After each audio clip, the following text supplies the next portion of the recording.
লেখিকা মহুয়া রায়ের আমি খুকি। আমি খুকি, আমার ভালো নামও আছে একটা, বলবো? আচ্ছা বলছি, আমার ভালো নাম লিপি, লিপি দাস। ওই দেখো কি যে বোকামি করি আমি, মাঝে মাঝে নিজের ওপরই রাগ হয়। আরে এই দেখো না, এক্ষুনি কি বোকামো করলাম। আমি খুব সাধারণ, বুঝলে? আমার নিজের সম্বন্ধে বলার সত্যি কিছু নেই, তবুও কেন যে আমি তোমাদের সামনে বলে বসলাম আমি খুকি, আর এমনভাবেই বললাম যে শুনে মনে হবে যেন আমি কোনো কেউকেটা বুঝি। যাকগে, এসে পড়েছি যখন তোমাদের সামনে, তখন দু এক কথা বলেই যাই। আমার মাও খুব সাধারণ ছিল, আমার মতোই। ওহ, দেখেছো, আবার মাকে সাধারণ মানুষ বলে বসলাম।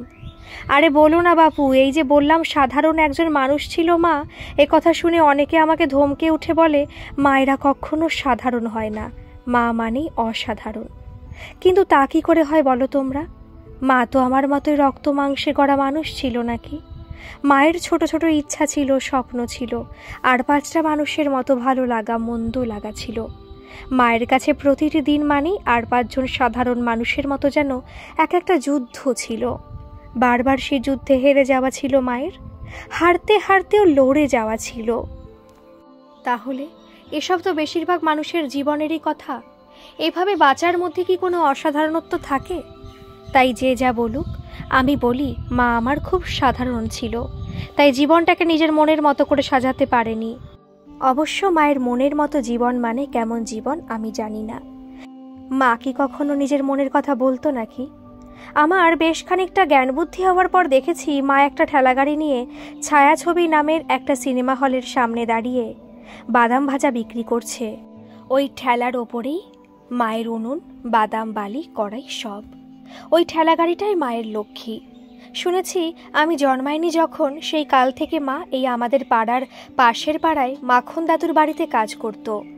আমার জন্মের পরও বেশ কয়েক বছর সেখানেই কাজ করেছে মা। ওই বাদাম ভাজা, আচার, কয়েতবেল মাখা, টক ঝাল মিষ্টি লজেন্স বিক্রি করা ধরেছিল মা অনেক পরে। বললামই তো এখুনি, আমার তখন বেশ খানিক বোধ বুদ্ধি হয়ে গেছে।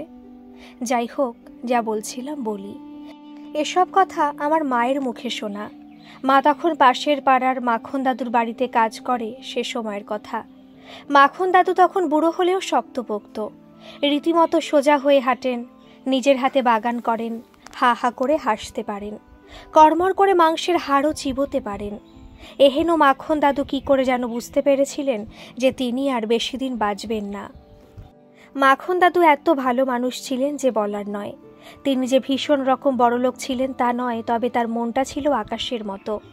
অবশ্য আমি অত শত জানি না, মা বলতো।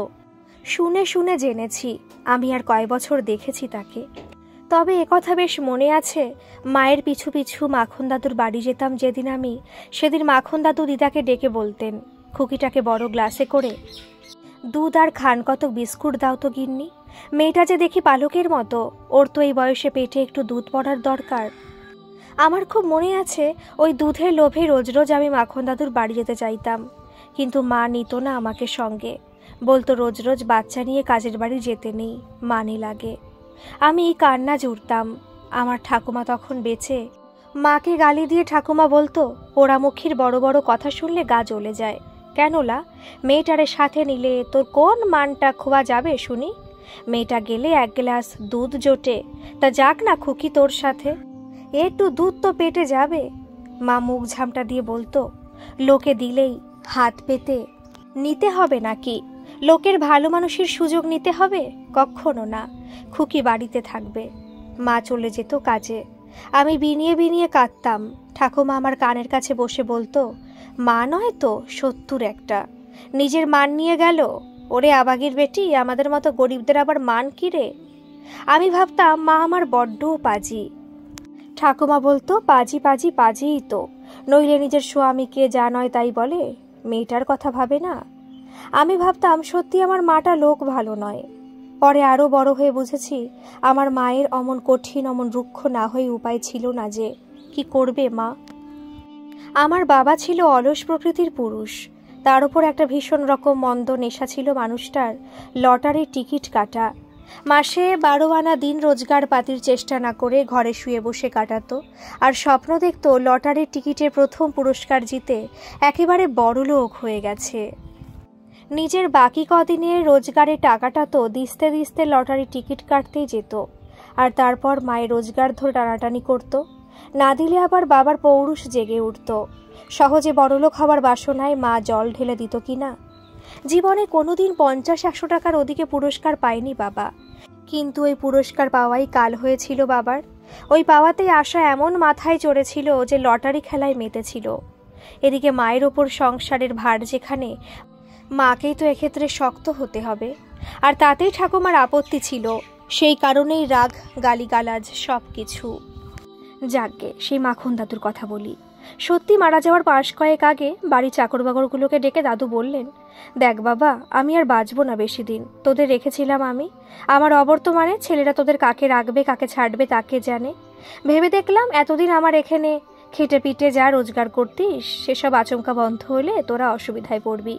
তাই বলি কি, আমি তোদেরকে এককালীন কিছু টাকা দিচ্ছি, তবে হ্যাঁ কথা দে তোরা ও টাকা ফুর্তি করে ওড়াবি না। আমি যে জন্য দিচ্ছি সেই বাবদ খরচ করবি।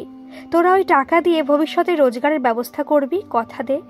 মনে রাখিস, আমাকে যা কথা দিলি তা ফেললে কিন্তু আখেরে তোদেরই ক্ষতি হবে। ঠাকুর, চাকর, ড্রাইভার, মালি, দারোয়ান মিলিয়ে অনেক লোক। মাখন দাদুর বাড়ির ব্যাপারটা এমন নয় কো মোটেই। তবে ওই বাড়িতে মাকে নিয়ে 3 জন কাজের লোক ছিল। তবে 3 জন কেন?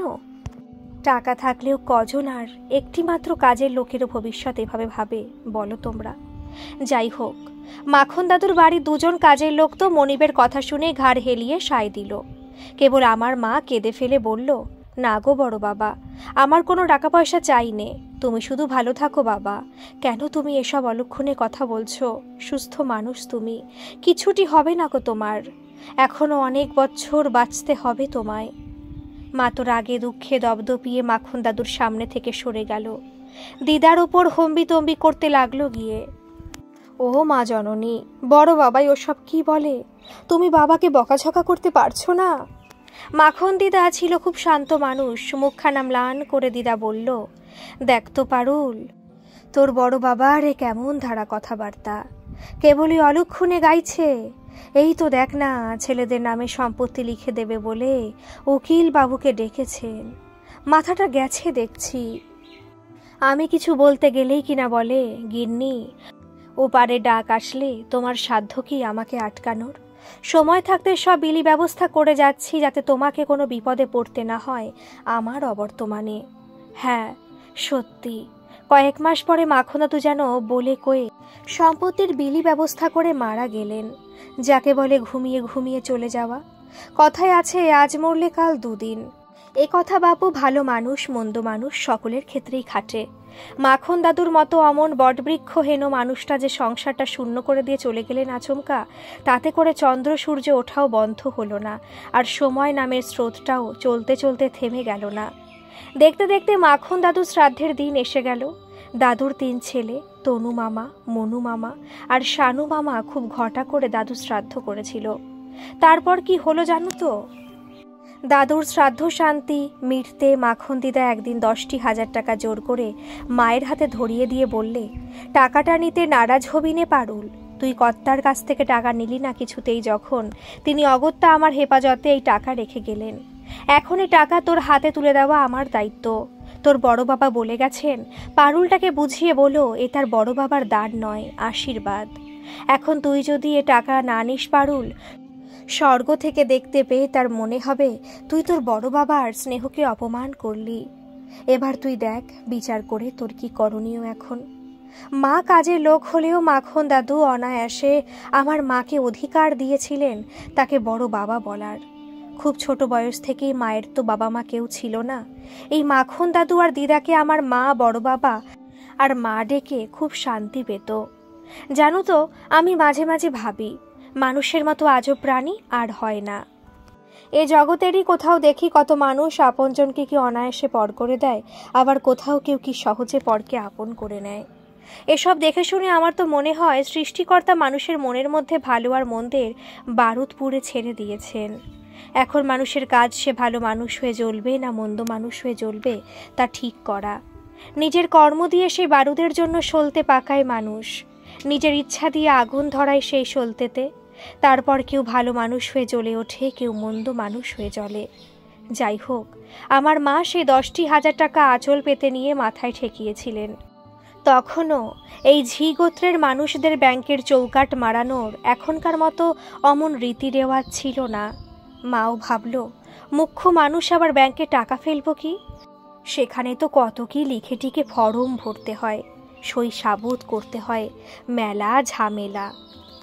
অতএব টাকাটা নিয়েও মা মাখন দিদার হাতে ফেরত দিয়ে বলল, বড় বাবার ওই আশীর্বাদ আমি তোমার কাছে গচ্ছিত রাখলাম মা।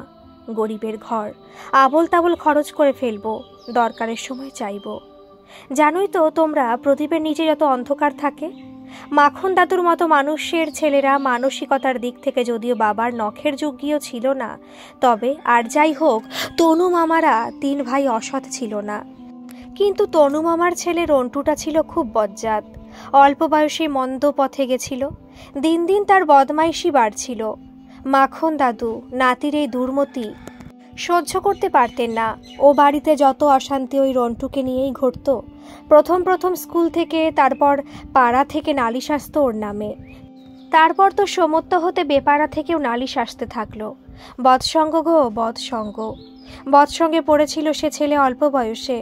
তনু মামা প্রথম যেদিন জানতে পেরেছিল রন্টু মেয়েদের স্কুলের সামনে দাঁড়িয়ে স্কুলের মেয়েদের টিটকিরি দেয়, নানাভাবে উত্ত্যক্ত করে, সেদিন কোমরের বেল্ট খুলে রন্টুকে মারতে গিয়েছিল।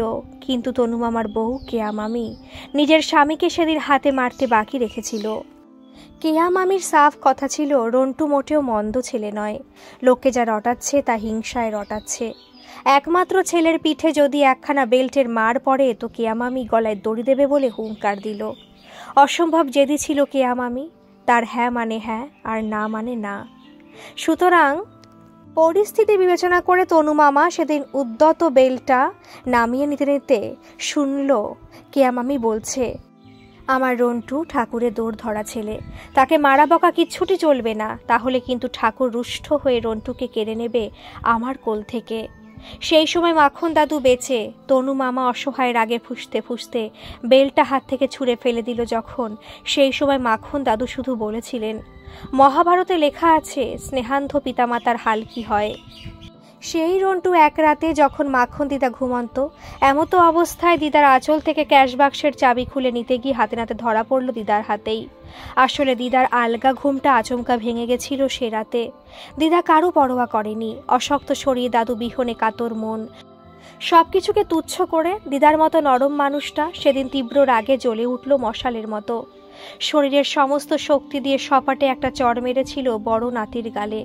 তারপর প্রাণপণে চিৎকার করেছিল, চোর চোর চোর। রন্টু পালাতেই পারত নিশ্চিত, তবে পালায়নি সে। বোধহয় তার চিরচেনা ঠাম্মার এমন অচেনা রূপ দেখে থমকে গেছিল।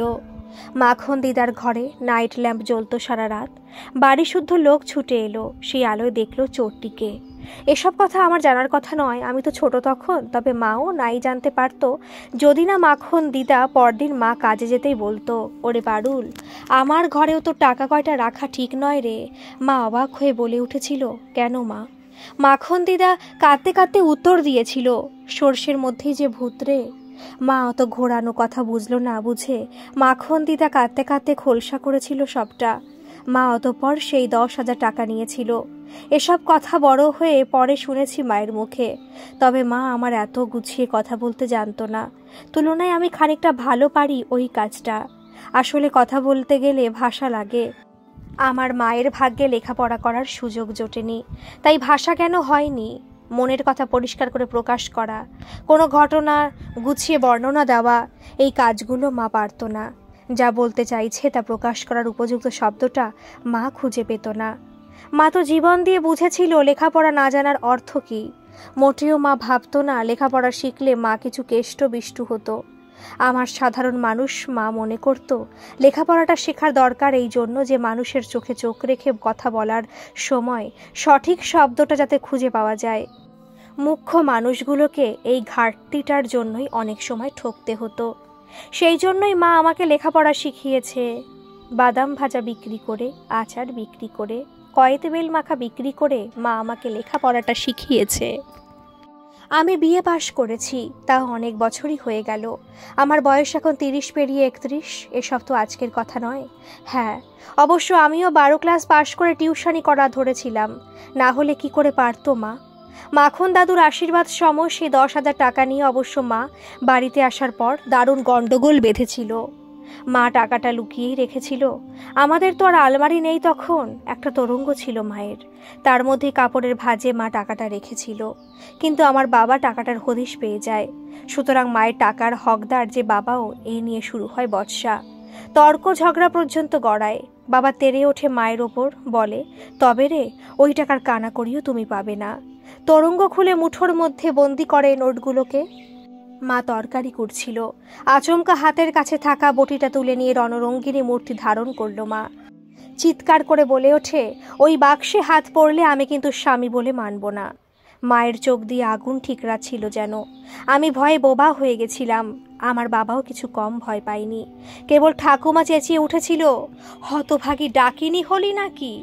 মা চিৎকার করে বলেছিল, প্রয়োজনে ডাকিনী হতে হলে আমি ডাকিনীই হব, কিন্তু তোমার ছেলেকে আমি ওই টাকার একটা আধলাও দেব না। সেই ঘটনার কিছুদিনের মধ্যেই মাখন দিদা মারা যান। মাও ও বাড়ির কাজ ছেড়ে দেন। আর তারপর মা শুরু করে দিল ওই বাদাম ভাজা বিক্রির ব্যবসা। কয়েক বছর পর আমার ঠাকুমা মারা গেল। মারা যাওয়ার আগে খুব ভুগেছিল।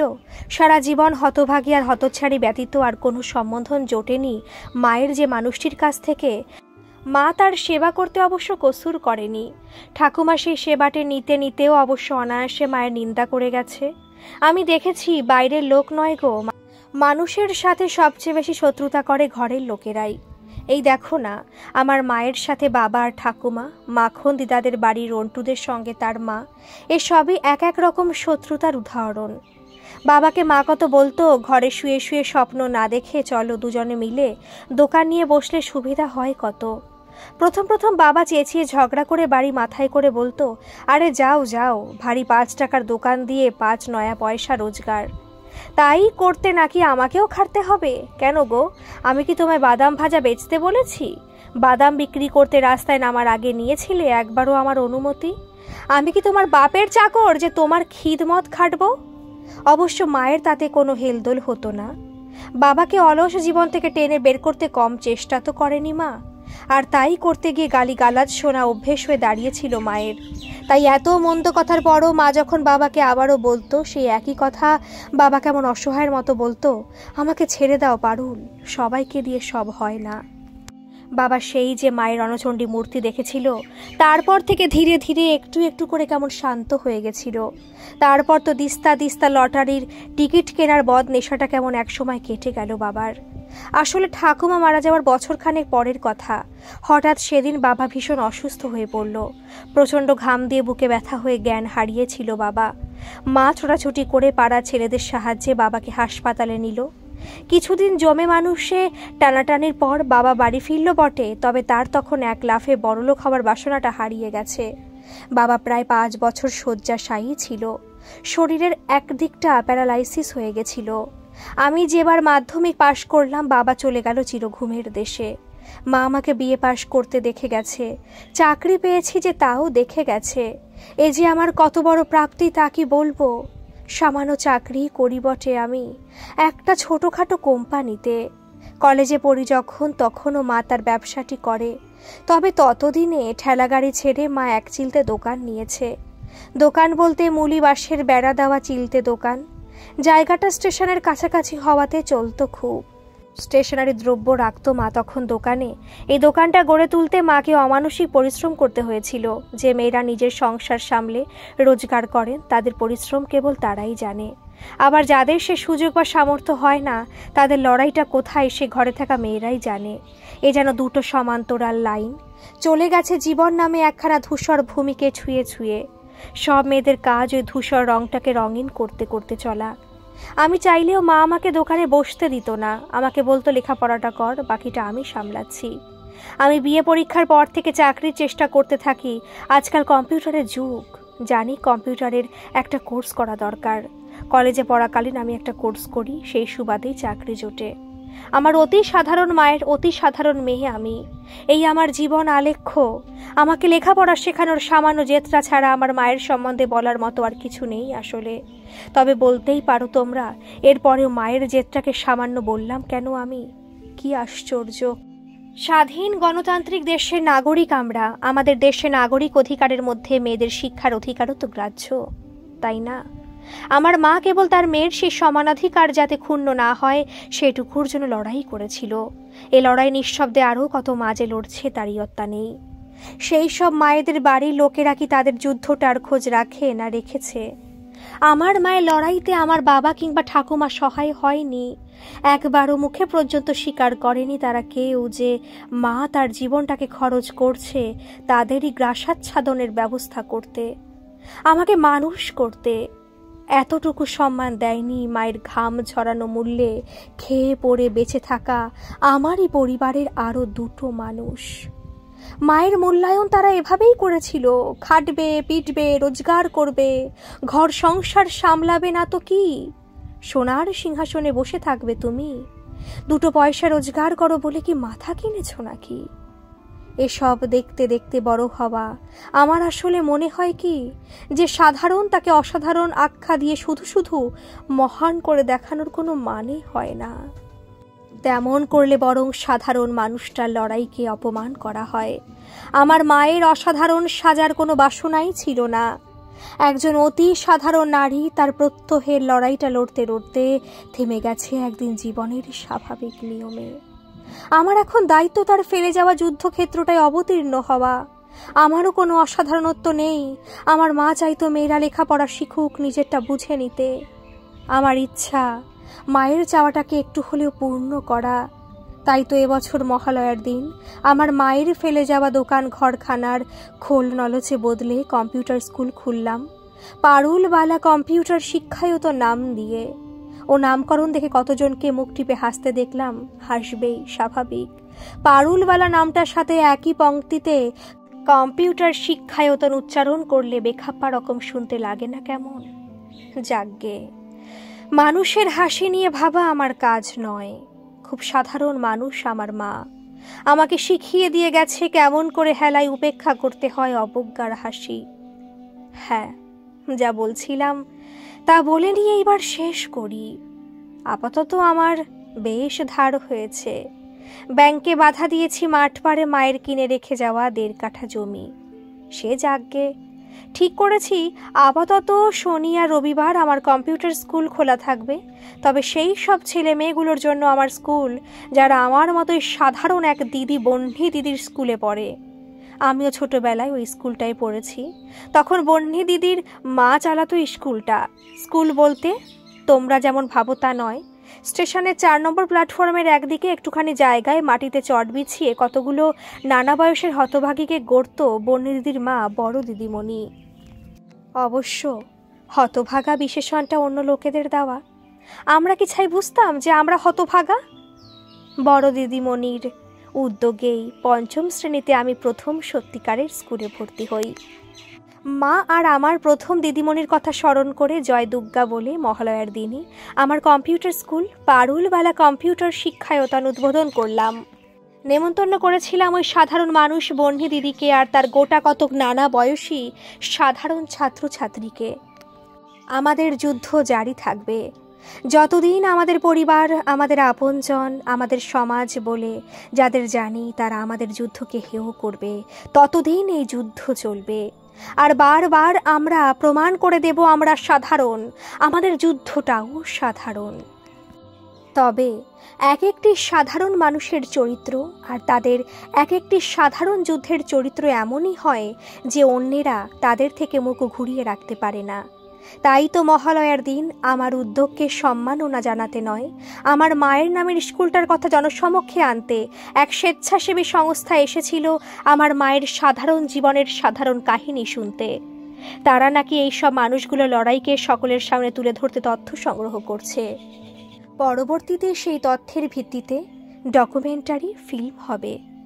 আচ্ছা, অনেক কথা হলো, আমি তবে আসি এখন, কেমন? গল্পটি আপনাদের কেমন লাগলো অবশ্যই কমেন্ট করে জানাবেন। আর যারা এখনও সাবস্ক্রাইব করেনি তারা প্লিজ একটা সাবস্ক্রাইব করে দেবেন। আর হ্যাঁ, পাশে থাকা নোটিফিকেশনের বেল আইকনটা একটু প্রেস করে দেবেন, যাতে আমি যখনই গল্প আপলোড করব আপনাদের কাছে নোটিফিকেশন চলে যায়। ধন্যবাদ। ভালো থাকবেন, সুস্থ থাকবেন। আবারও আসবো এরকম কোনো গল্প নিয়ে।